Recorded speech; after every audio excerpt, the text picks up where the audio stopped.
누가 32장으로 찬송하겠습니다. 32장 찬송입니다.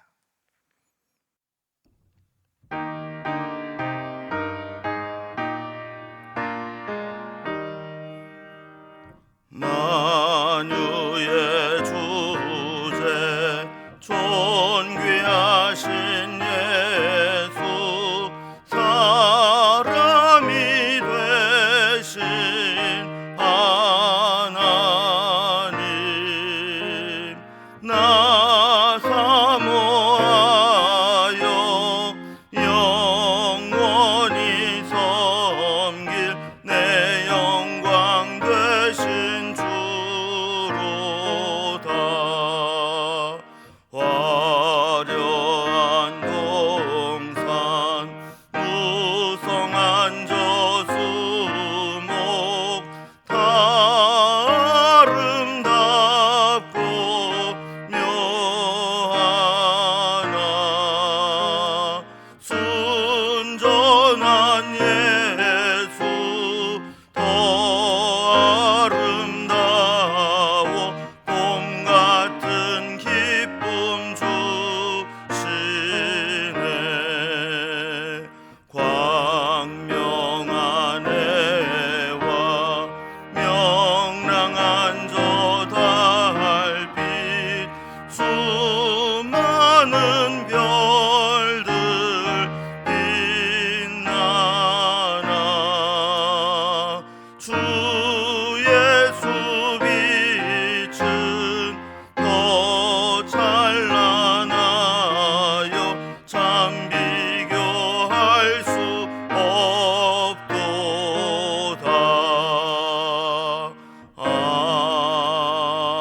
아멘. 하나님 말씀은 누가복음 20장 19절에서 40절까지 말씀입니다. 누가복음 20장 19절에서 40절까지 말씀을 제가 봉독하겠습니다. 서기관들과 대제사장들이 예수의 이 비유는 자기들을 가리켜 말씀하신 줄을 알고 즉시 잡고자 하되 백성을 두려워하더라. 이에 그들이 엿보다가 예수를 총독의 다스림과 권세 아래에 넘기려 하여 정탐들을 보내어 그들로 스스로 의인인 체하며 예수의 말을 책잡게 하니 그들이 물어 이르되 선생님이여 우리가 아노니 당신은 바로 말씀하시고 가르치시며 사람을 외모로 취하지 아니하시고 오직 진리로서 하나님의 도를 가르치시나이다. 우리가 가이사에게 세를 바치는 것이 옳으니이까 옳지 않으니이까 하니 예수께서 그 간계를 아시고 이르시되 데나리온 하나를 내게 보이라. 누구의 형상과 글이 여기 있느냐? 대답하되 가이사의 것이니이다. 이르시되 그런즉 가이사의 것은 가이사에게 하나님의 것은 하나님께 바치라 하시니 그들이 백성 앞에서 그의 말을 능히 책잡지 못하고 그의 대답을 놀랍게 여겨 침묵하니라. 부활이 없다고 주장하는 사두개인 중 어떤 이들이 와서 물어 이르되 선생님이여 모세가 우리에게 써주기를 만일 어떤 사람의 형이 아내를 두고 자식이 없이 죽으면 그 동생이 그 아내를 취하여 형을 위하여 상속자로 세울지니라 하였나이다. 그런데 7형제가 있었는데 마지가 아내를 취하였다가 자식이 없이 죽고 그 둘째와 셋째가 그를 취하고 7이 다 그와 같이 자식이 없이 죽고 그 후에 여자도 죽었나이다. 7이 다 그를 아내로 취하였으니 부활 때에 그 중에 누구의 아내가 되리이까? 예수께서 이르시되 이 세상 자녀들은 장가도 가고 시집도 가되 저 세상 및 죽은 자 가운데서 부활함을 얻기에 합당하니 여김을 받은 자들은 장가가고 시집가는 일이 없으며 그들은 다시 죽을 수도 없나니 이는 천사와 동등이요 부활의 자녀로서 하나님의 자녀임이라. 죽은 자가 살아난다는 것은 모세도 가시나무 떨기에 관한 글에서 주를 아브라함의 하나님이요 이삭의 하나님이요 야곱의 하나님이시라 칭하였나니 하나님은 죽은 자의 하나님이 아니요 살아있는 자의 하나님이시라. 하나님에게는 모든 사람이 살아있느니라 하시니 서기관 중 어떤 사람이 말하되 선생님 잘 말씀하였나이다 하니 그들은 아무것도 감히 더 물을 수 없음이더라. 아멘. 요즘 살펴보는 말씀을 전체적인 맥락 속에 다시 한번 정리를 해보면, 예루살렘으로 올라오신 예수님은 성전에 들어오셔서 사람들에게 말씀을 전하셨습니다. 자, 그러자 이 종교 지도자들은 자신들이 어떤 기득권을 침해받는다 생각을 하고 어떻게 하든지 예수님을 좀 곤경에 빠뜨리려고 했습니다. 그래서 지난 시간에는 이제 권위 논쟁으로 성전을 청결케 하신 것을 트집 잡아서 무슨 권위로 그 일을 했느냐라고 논쟁을 했다가, 악한 포도원 농부의 비유를 통해서 저들의 악한 의도만 이제 드러나는 결과를 맞이했습니다. 자, 그러자 오늘 본문에서는 다른 주제로 논쟁을 이어가면서 예수님에 대한 공세를 지속했습니다. 먼저는 로마의 황제에게 세금을 내는 것이 합당하냐는 질문으로 세금 논쟁을 해왔고, 두 번째는 형사 취수죄로 7형제가 모두 큰형의 아내와 결혼을 했다가 자식이 없이 죽게 되었다면, 부활의 때에 모든 형제와 혼인을 했던 이 아내는 누구의 아내가 되겠느냐 하는 질문을 통해서 부활이 없다고 믿었던 사두개인들이 부활이 없다는 대답을 유도했습니다. 자, 여기에 대한 예수님의 답변과 이어지는 논쟁의 내용들이 오늘 우리가 살펴볼 내용입니다. 오늘 본문을 단락별로 구분을 해보면 크게 두 개의 논쟁이 이어지는데, 먼저 앞부분에는 세금 논쟁을 벌이는 장면, 그리고 여기에 예수님의 답변하시는 내용이 나옵니다. 후반부에는 부활 논쟁에 대한 예수님의 답변이 나오게 됩니다. 그럼 세금 논쟁과 부활 논쟁 어떻게 이어지는지 단락별로 살펴봅니다. 먼저 첫 번째, 세금 논쟁이 이어지고 여기에 대한 예수님의 답변의 내용입니다. 말씀을 들을 때 그 말씀이 우리의 마음을 좀 불편하게 할 수 있습니다. 그것은 말씀이 나의 잘못을 지적하시고 그 말씀이 나의 죄악과 잘못을 드러내시기 때문입니다. 자, 이럴 때 믿음의 사람은 말씀이 우리의 잘못을 지적할 때 회개하고 말씀에 순종하는 것입니다. 그러나 완악한 자들은 그 말씀을 들을 때 더욱 완고해지고 거부감을 갖게 됩니다. 19절에 보면 이 서기관들과 대제사장들이 이 악한 포도원 농부의 비유를 들으면서 이 비유는 우리들 들으려고 하는 이야기다, 자기를 가리켜 말씀하신 줄을 알았다는 겁니다. 그래서 즉시 그 예수님을 잡아서 해를 끼치려고 했지만, 예수님을 따르는 백성들이 많이 있다 보니까 그 백성들이 두려워서 선뜻 실행에 옮기지는 못하고 있었습니다. 그래서 20절 말씀 보면 기회를 엿보다가 예수를 총독의 다스림과 권세 아래 넘기려 하여 정탐들을 보내어 예수의 말씀에서 책 잡을 것을 찾게 하는 것을 보게 됩니다. 이 총독의 다스림과 권세 아래 넘기려 했다라고 하는 것은 로마의 어떤 반역죄로 엮을 증거를 찾으려고 살펴보고 있다는 겁니다. 예수님을 올감히 씌울 수 있는, 올무를 놓을 수 있는 질문을 던집니다. 그들은 21절을 보면 먼저 사탕발림으로 예수님을 칭찬하는 것처럼 밑박을 깝니다. 당신은 바로 말씀하시고 가르치시며 사람을 외모로 취하지 아니하시고 오직 진리로서 하나님의 도를 가르치시는 분입니다. 그랬습니다. 꿈을 내거나 미루지 않고 언제나 올바른 가르침, 사람 눈치 보지 않고 즉시 진리를 말씀하는, 그래서 이것이 맞는 진리의 말씀이라면 목에 칼이 들어와도 답변하시는 분이 예수님입니다. 이렇게 축혀 세우는 것을 보게 됩니다. 이렇게 예수님을 막 높이는 것은 그들이 난처한 질문을 하더라도 로마의 눈치를 보거나 미루지 말고 즉시 대답하라는 겁니다. 자, 그러면서 예수님을 곤란에 빠지게 만든 질문을 던집니다. 22절에 보면 그 질문이 나옵니다. 우리가 가이사에게 세를 바치는 것이 옳으니까 옳지 않으니까, 이런 질문입니다. 이 질문을 받으신 예수님은 23절에서 그 관계를 아셨다라고 말씀을 합니다. 그러니까 이 질문은 몰라서 묻는 게 아니고 예수님을 곤경에 취하기 위해서 한 질문인데, 까딱 대답을 잘못하면 꼼짝없이 로마의 반역자로 몰리게 되든지 아니면 이스라엘 백성들의 배신자로 몰리게 되든지 둘 중에 하나로 판명될 그런 매우 곤란스러운 질문이었습니다. 만약에 예수님이 가이사에게 세를 바치는 것이 옳다, 이렇게 이야기를 한다면 민족의 배신자요, 종교의 배교자라고 그렇게 올가미를 씌울 겁니다. 만약에 가이사에게 세를 바치는 것이 옳지 않다 이렇게 대답을 한다면 예수님이 조세를 거부하고 로마에 대항했다 하면서 반역자로 올가매려고 했던 겁니다. 자, 24절을 보면 예수님은 그들의 질문대로 가이사에게 세를 바쳐라 말아라 이렇게 말씀하지 않습니다. 대신에 너희 중에 누가 데나리온 하나를 가지고 있으면 나에게 좀 보여줘라.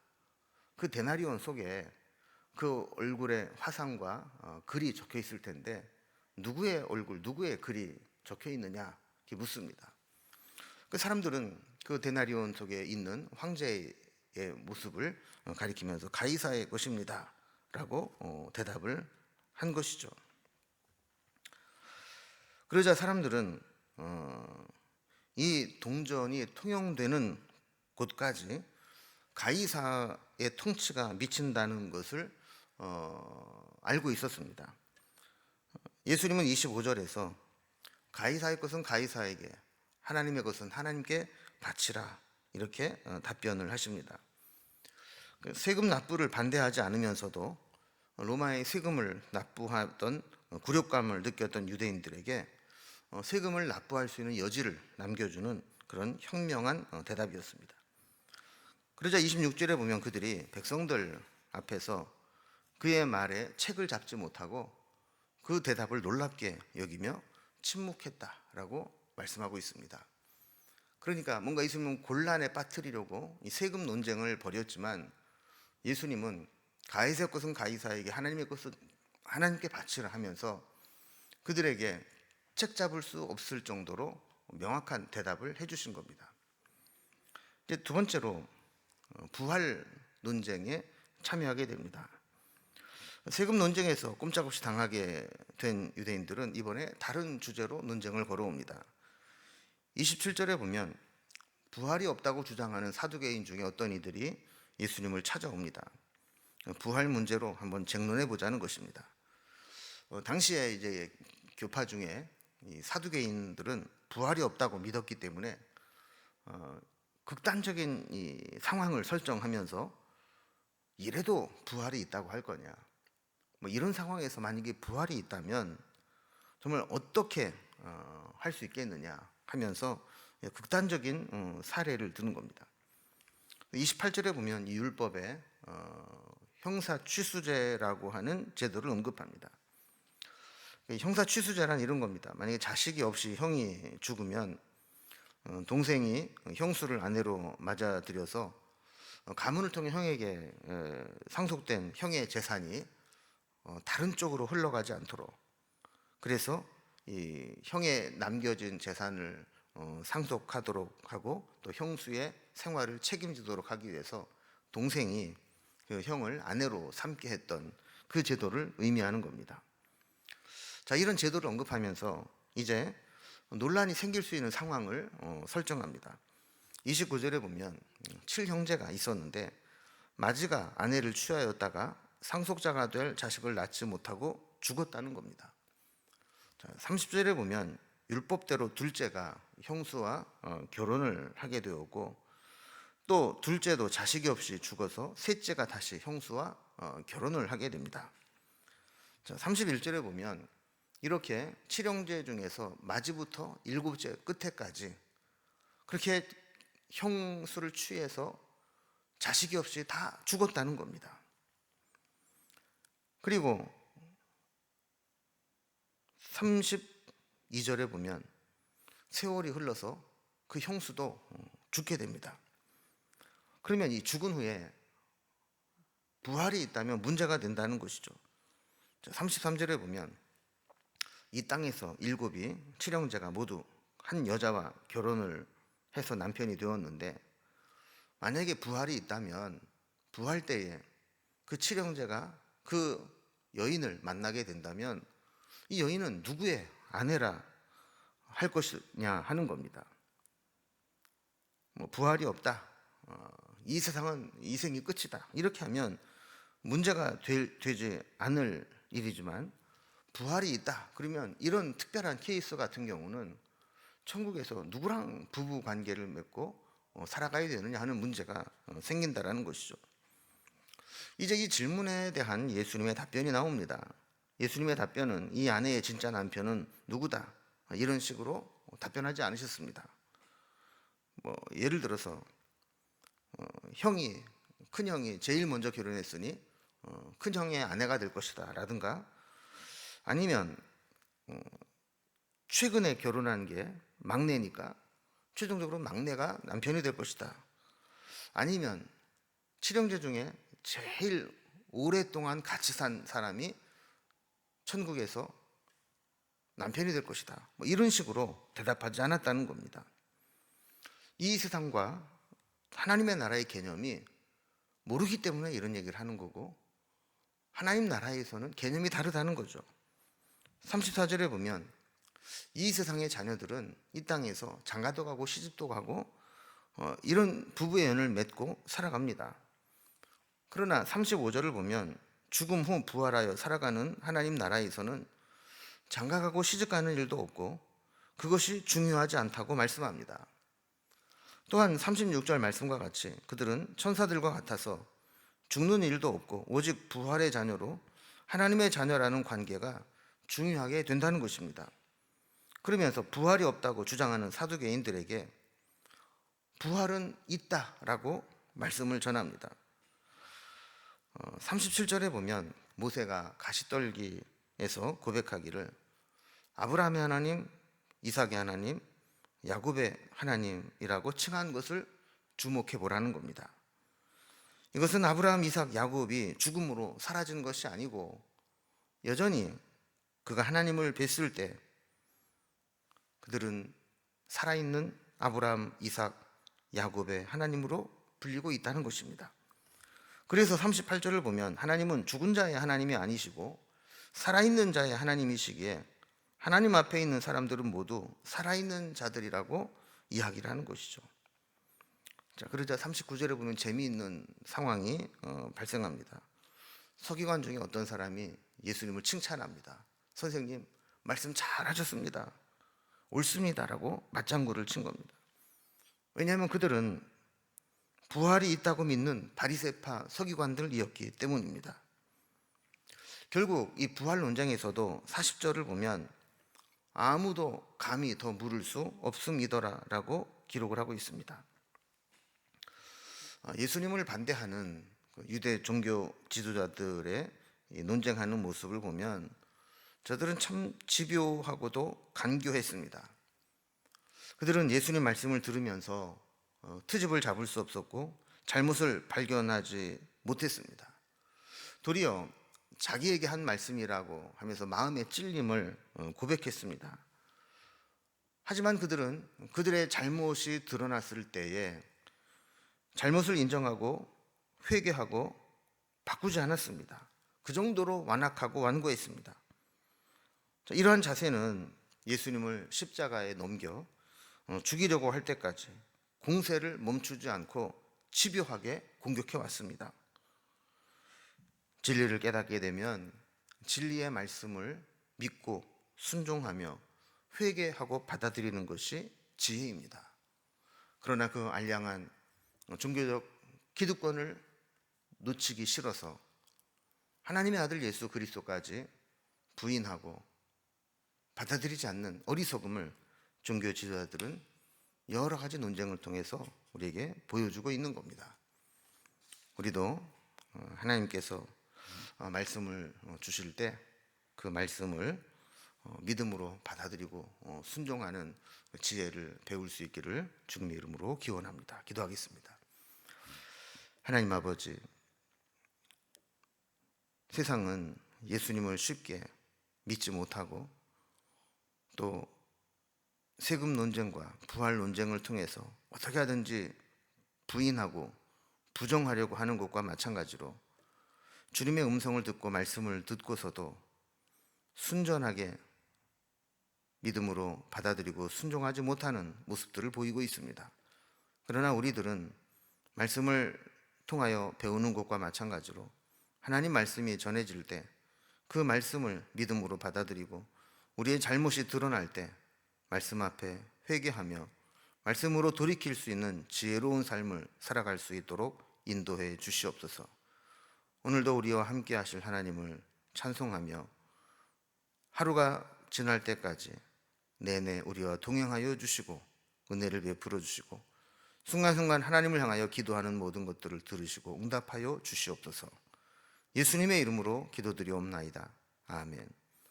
각자의 기도 제목들로 자유롭게 기도하시겠습니다.